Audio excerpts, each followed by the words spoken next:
Welcome to Young Business Professionals. It's still me, Felix, and I hope you're all fine today. I would like to give you further insights into the PPAP process. Therefore, we will take a look today on the meaning of the PPAP Level 2. The target is to give you a general understanding about PPAP Level 2 in a few minutes. If you are interested in general in increasing your automotive knowledge, please feel free to subscribe to my channel and like the video. You may also check out our Facebook page, through which we would like to create a community that shall support each other, growing everybody's knowledge. Let me once again start with a short introduction about the general purpose of PPAP before we are touching PPAP Level 2 more in detail. The abbreviation PPAP stands for Production Part Approval Process.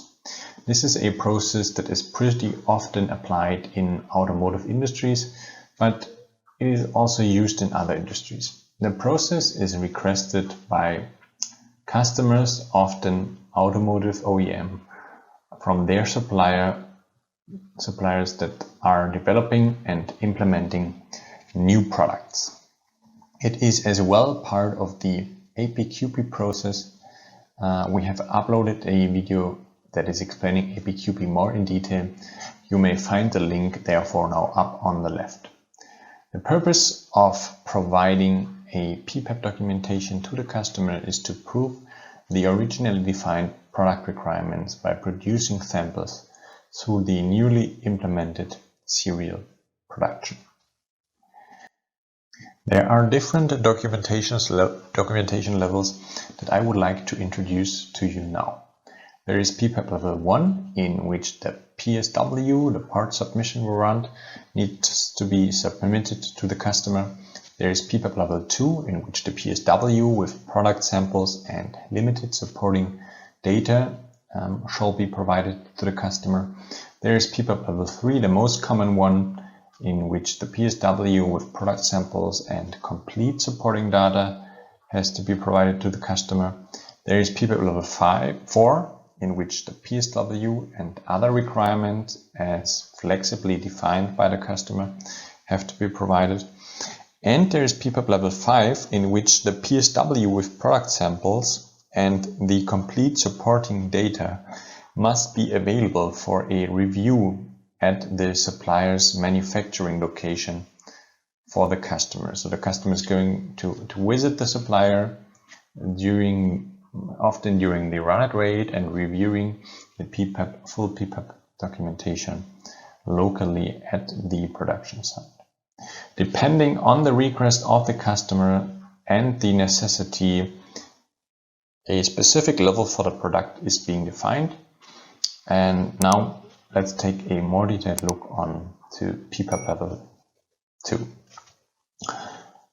On the slide you can see the full PPAP scope, all the theoretically possible, let's say, documents and information that have to be shared, and now marked framed in orange, I'm highlighting the mandatory components for a PPAP Level 2. As you can see, just a few ingredients are required. If you are willing to learn more about these single parts of PPAP, please let me know in the comment section below and I will provide another video soon. PPAP Level 2 in general is a leaner version of PPAP Level 3.